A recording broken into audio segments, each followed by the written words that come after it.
This is the Roots and All podcast, and I'm your host, Sarah Wilson. Join me as I talk about all aspects of gardening with some of the top horticulturists from around the world. In this episode, I'm joined by journalist and author Nancy Matsumoto to discuss her new book, Reaping What She Sows, an exploration of the women transforming our broken food system from the ground up. We talk about what an alternative food system really looks like, why women are at the forefront of this movement, and how they're reimagining the way we grow, distribute and consume food, and offering a more just, sustainable and human-centric future. I have been a professional writer my whole career. I studied English literature in college, but always knew I wanted to write and be a journalist. So I started just doing very general, beat reporter, City Hall, covering communities. I worked in Boston and Tokyo and Los Angeles. I fell into News Weekly magazines because those were very big at the time. And I wrote for Newsweek and Time and the Time Inc. News Bureau, worked for People magazine for a number of years, but really just gravitated towards the things that I'm very interested in, which are food and food sovereignty, agriculture. I was a food and drinks writer for a long time, but just felt that it wasn't a complete picture. I really cared about the equity piece and how people are fed and how our food is grown and produced. So really led me to this topic very naturally. And I've been writing about agroecology, ecosystems, and food production for a long time now. Yeah, and you've got a book out called Reaping What She Sows. You look at the alt food system and in particular women working in that space. So can you just give us a little bit of background about the book? Yeah, I really wanted to showcase and tell the story of women who are at the forefront of food systems change and who are building what I call the alternative or alt food system, which is a short supply chain, very transparent and direct. And I wanted to show it in each chapter of the book in direct contrast to the big agriculture, big food system that all of us exist in, but maybe don't really think about it, don't really realize it because it is just the air that we breathe. And showing how these women are doing the very hard work of either building short regional supply chains from the ground up, or in many cases, re-regionalizing a food system that used to be very short and community-based regional, but with the increasing corporate consolidation of agribusiness, so many of these small producers were driven out of business, and we get these bigger and bigger conglomerates running our food system. So these women are trying to wrest control back and rebuild these local and regional food systems. It's very hard work, but I think really a passion, and they're driven by a passion for the land, for their animals, and for ecosystems restoration. As we say, you focus on women. Is that because they're disproportionately represented in this space, or did you just want to highlight them because maybe they go sometimes a little bit unsung?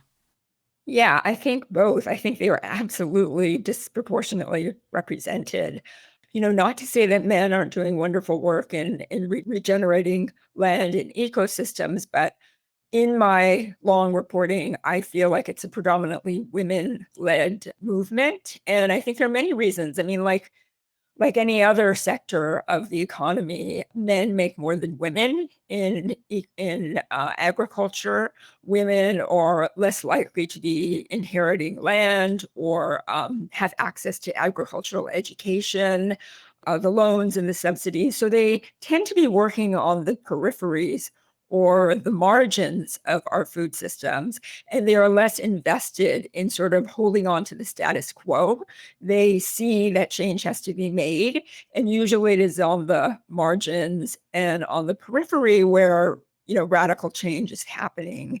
And really every person that I spoke to in my book said, yes, it's women who are driving this movement forward in our sector of the food system. I guess it's both in answer to your question. And I think I probably assume that a lot of people know what the problems are associated with those large and complicated supply chains. But in case they're not aware, can you outline some of the inherent problems with the existing system? Yeah, I think the main difference to think about is that this is these long chain, big agriculture, big food systems are really designed to maximize profit at the expense of anything else that is impeding profit.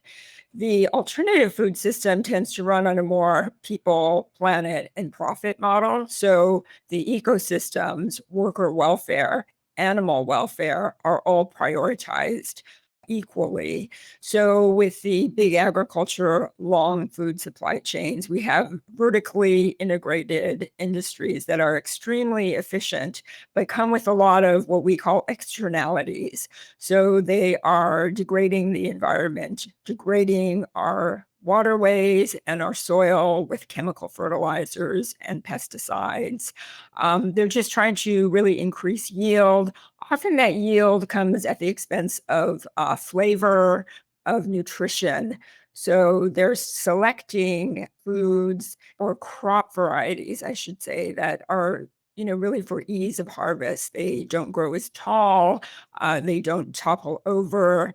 They probably have much less biodiversity and less flavor and nutrition. So you're getting a loss on the environmental front, on the taste front.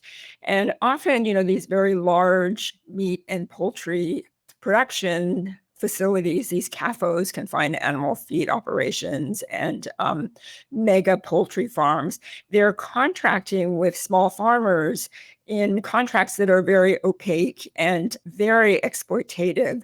So workers or little farm owners enter into what are very exploitative, sort of debt peonage kind of relationships with the big conglomerates. So on so many levels, it's not an equitable system. It's not good for us. It's not good for our health. There's a study that found that the cost of the global food system is put at about $12 trillion a year. And that comes in the form of ecosystems degradation and also the cost to human health of eating this way, which is highly processed, not very much variety, not that much nutrition. So that's a big cost that we're paying for these efficiencies and what is actually very cheap food. And so that's what keeps us sort of going to the trough of big food is it's cheap, it's not nutritious, and it's extractive.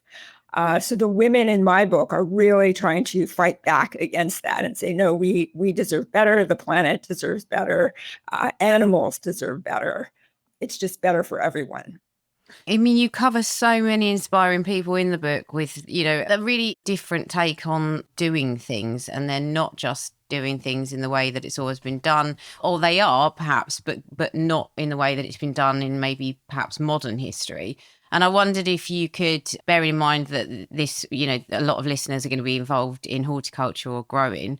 Are there one or two sort of standout people that are working in those arenas that you think are really shining examples? Well, I think from the horticultural standpoint, one of the chapters that maybe interfaces most with your listenership is the final chapter on seed saving. And I know in the UK, there are many wonderful seed keeping, seed saving organizations. In my final chapter, I really focus on diasporic women and Indigenous women who are very invested in finding the seeds that go back to their native culture. So I talk about a woman named Kristen Leach, who is a Korean adoptee, grew up on Long Island in New York with her adoptive family, which was Caucasian, didn't know anything about her, her cultural foods until she moved across the country and got involved in farming. She found an Asian seed catalog, and this whole world opened up. She ended up teaming up with 3 Korean brothers who run a wonderful restaurant group. And she became their farmer because she was wonderful at farming. She was very skilled. She understood seed keeping and seed saving. And then this led her to found this organization called Second Generation Seed, which really tries to identify these culturally relevant foods, not just for Asians, but all different immigrant diasporic populations in the United States. And it's encouraging people to connect with their ancestral foods, to preserve them. And I heard really interesting stories like one woman whose roots are in Gujarat, India, and Pakistan. Having really grown up in the United States, she did not know the taste of her native tomato, for example. So she went to the farmers market in the San Francisco area that has the biggest South Asian population. And she began trialing or taste testing different tomato varieties with these Indian aunties who could tell her this is the kind of bitterness or the bittersweet quality that we want in a tomato. And then she grew out these seeds, she stabilized them. They are, open pollinated, so they're going to grow true to type every generation, and they're not patented like the hybrids of big seed, which won't grow true to type. So every year you have to purchase the seed. So it's all about democratizing food and seeds, and it's about preserving culturally relevant foods. And just some of the stories, because often it involves war, being displaced because you're driven out of your country by unrest.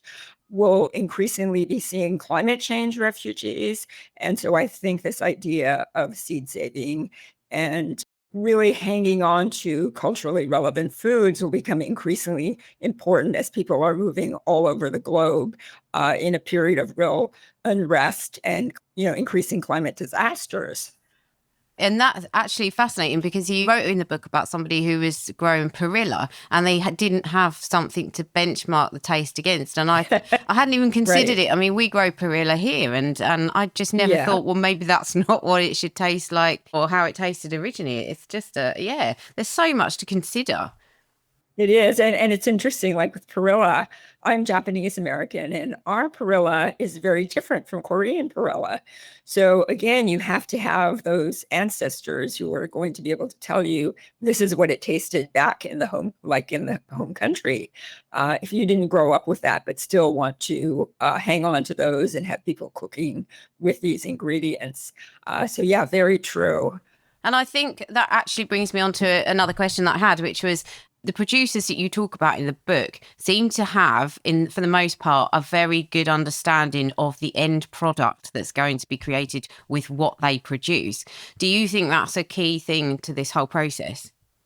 Yeah, I mean, one thing that I really try to focus on in the book is to show that it's not just about the farmer or the rancher or the fisher, but it is about creating an entire supply chain. So it's about the miller, the niche meat processor, the organic vegetable hauler and distributor who's going to connect that small organic grower to the end market, to that restaurant in the big city who prizes heirloom and organically grown vegetables. So unless you have that entire supply chain built and in place, you're not getting that kind of adequate distribution in that last mile, getting your beautiful organically grown vegetables to the right end user. And I talk about the importance of chefs also in explaining to their diners why they want to source from this particular farm or have it grown in this particular way.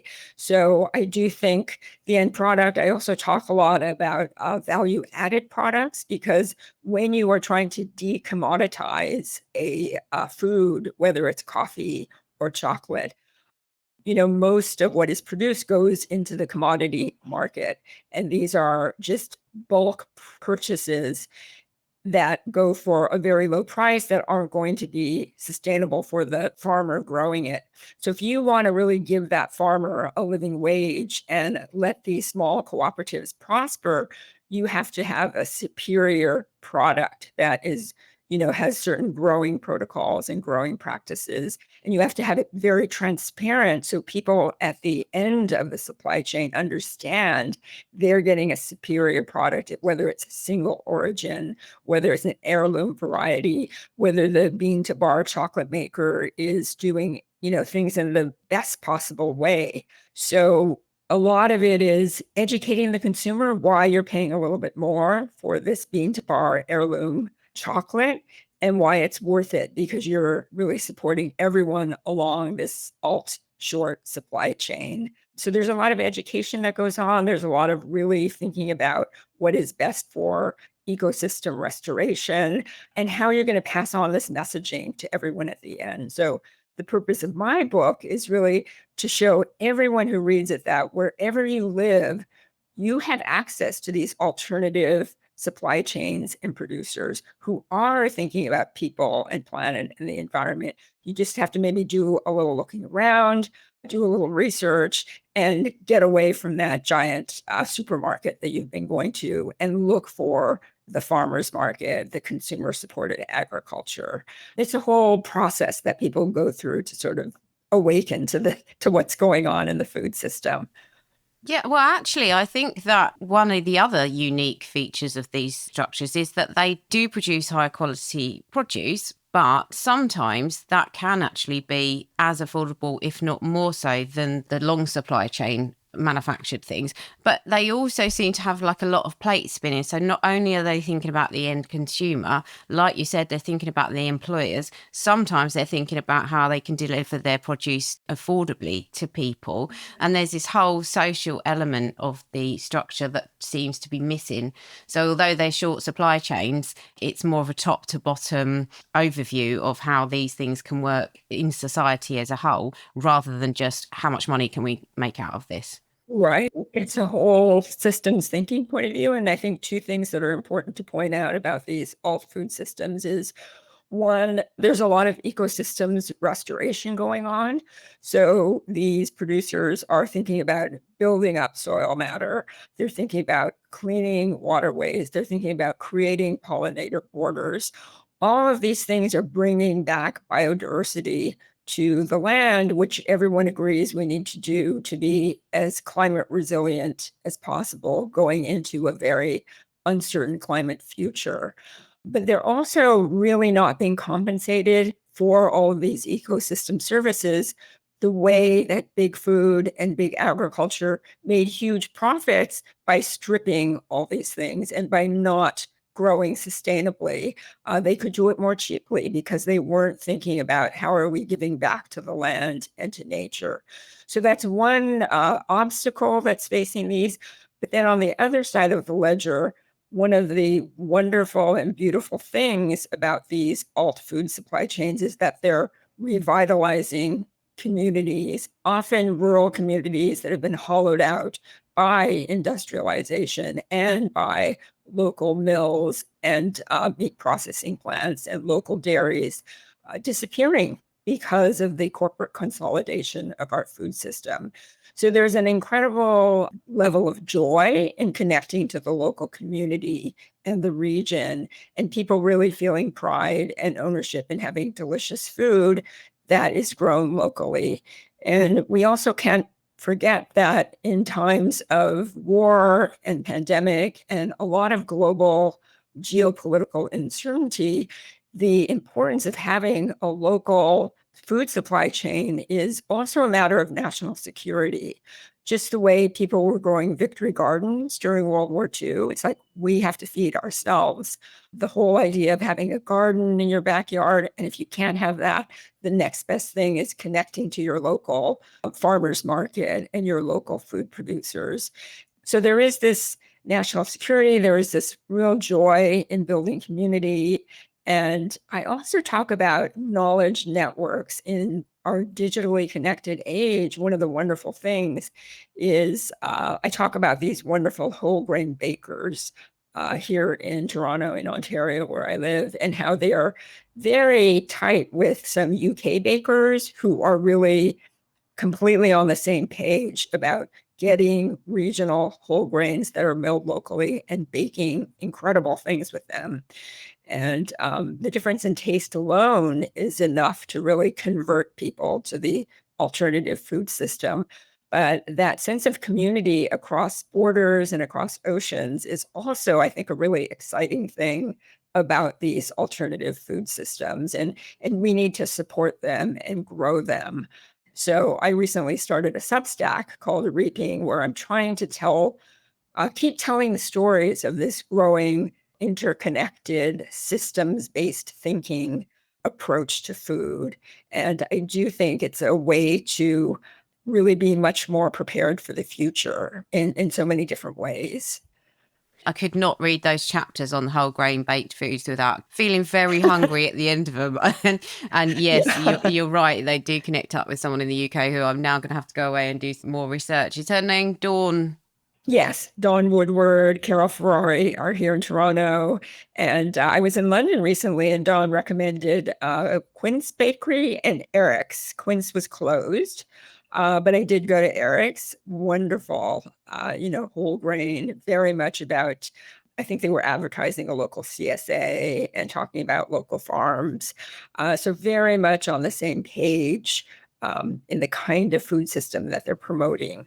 I'm definitely going to have to seek some of those out. You said about, there's the element of joy that they bring to the communities and that social kind of structure building that happens behind the scenes.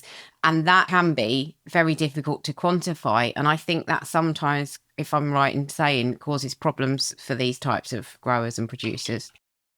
Yes, I mean, it makes it very challenging because these are intangibles, including the wonderful community building, the revitalization of rural communities, and also the ecosystems restoration services that these women are performing for us. And so there's a lot of education that's involved and a lot of, helping people understand that it's a whole kind of way of thinking that they are supporting. And again, for people to just realize that wherever they live, they can plug into these alt food systems and support a more climate friendly and resilient way of growing food. That sort of quantification of elements of the business, I guessed that might be a problem if you were doing things like applying for grants or trying to fit into a particular, reward system. What I didn't realise was quite how much Indigenous people and people of colour had struggled in the past, how much the system was stacked against them. I found that very shocking, to be honest with you. How has that affected land ownership and the ability to work as a business historically? This is a uniquely American phenomenon because of the 250-year history of slavery, where you had a group of highly skilled agriculturalists who were growing cotton and rice and incredible agricultural knowledge. And then with the Civil War, ostensibly getting land, but then having it quickly taken away from them because of Jim Crow laws, which were instituted as basically another form of keeping African-American farmers into this sort of chattel slavery type of situation where you're a sharecropper. And so there was decades of systematic racism wherein these farmers were completely excluded from all forms of federal agricultural support. So crop subsidies, loans, technical assistance. And so the reason I start my book, chapter 1, is all about Southern African-American agricultural cooperatives and mutual aid societies. And I also talk about my own Japanese American family's history of being imprisoned during World War II. We looked like the enemy. And even though there was never any sorts of, sabotage or anything proven among these immigrant populations, 120,000 people were put in prison camps. And so both in the African-American community and in this imprisoned Japanese community, cooperatives were a huge source of strength.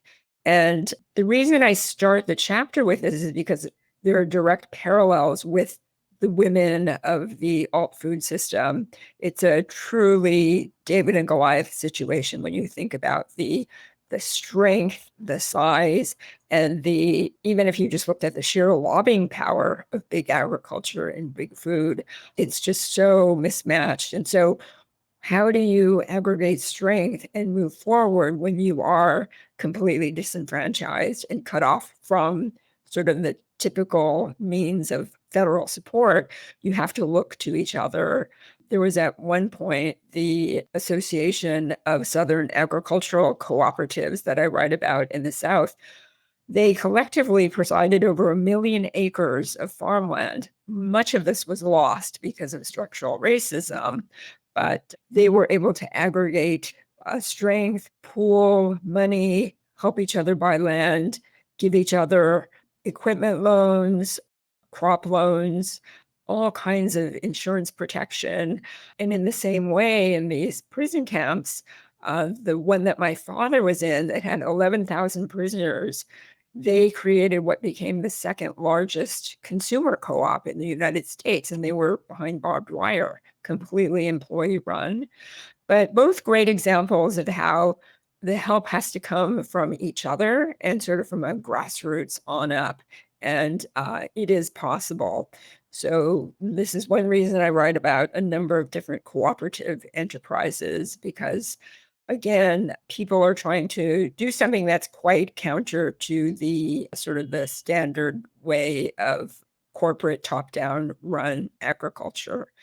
So it is very hard, but there are ways to make it work. And I wanted to show that in that first chapter. It is hard, but reading the stories of some of the people, they are really having to constantly think on their feet. They're battling with the weather, they're battling with legislation, things outside their control. They're also juggling people and personalities. So it's, although a lot of people are making a great success of it and they really do have inspirational stories, it's not to downplay the kind of challenges of it. Did you ever get the sense that some people try to focus on the societal gains and the kind of good points, and does sometimes profit get overlooked in favor of that? Yes, and I think that's why I really wanted to show kind of an unvarnished picture of how hard this work actually is. I talk about this phenomenon called the Valley of Death, where you're starting, say, an organic or a systems point of holistic kind of farm, and you're trying to restore ecosystems, pay people living wages. It takes a while for profitability to come because you have upfront investments. And how do you bridge that gap? And so I talk about different ingenious funding schemes or organizations that are helping people who are doing regenerative agriculture get off the ground. But I don't want to sugarcoat how hard it is, because it is incredibly hard to get to that point of profitability.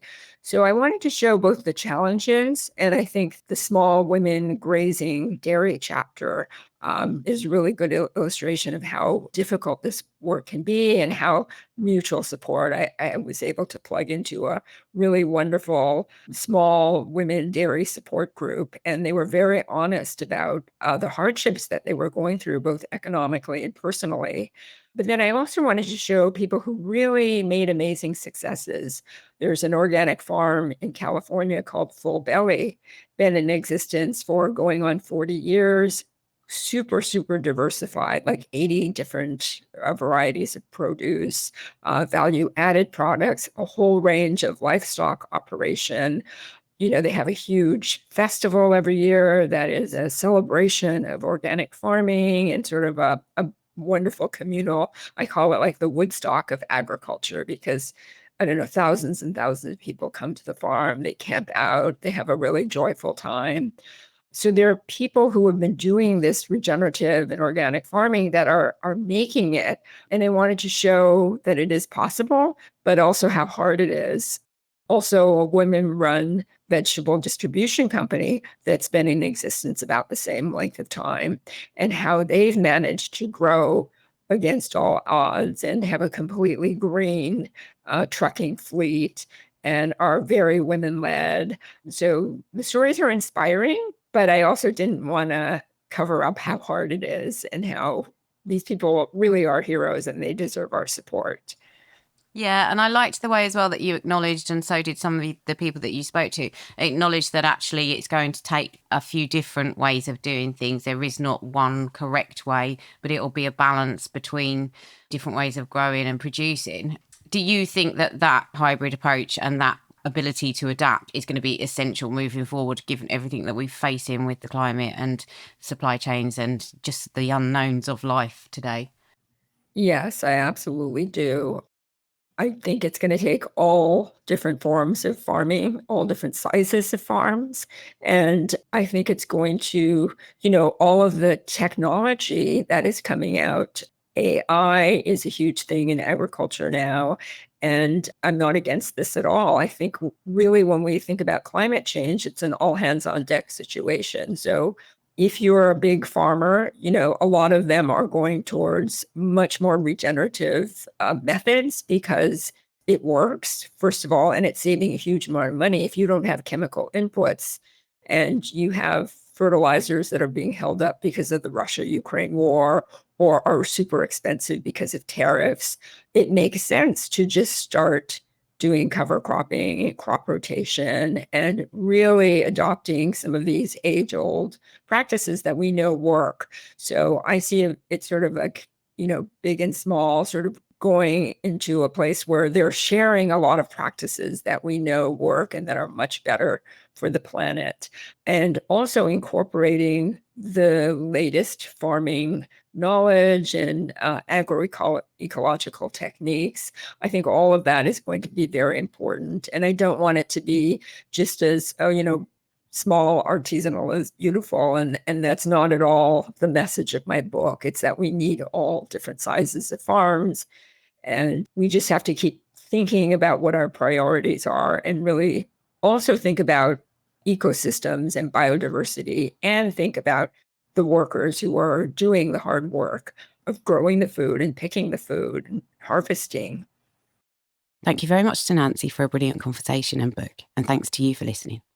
If you like this episode, you might also like episode 263, Ubi, Out of Our Own Backyard, and episode 338, Real Organic versus Regenerative Farming. rootsandall.co.uk. Please also check out my Patreon, where you can make a one-off donation or take out a monthly subscription to help support the podcast. Because if you enjoy the show, please help it continue. I also have a GoFundMe where you can make a one-off donation.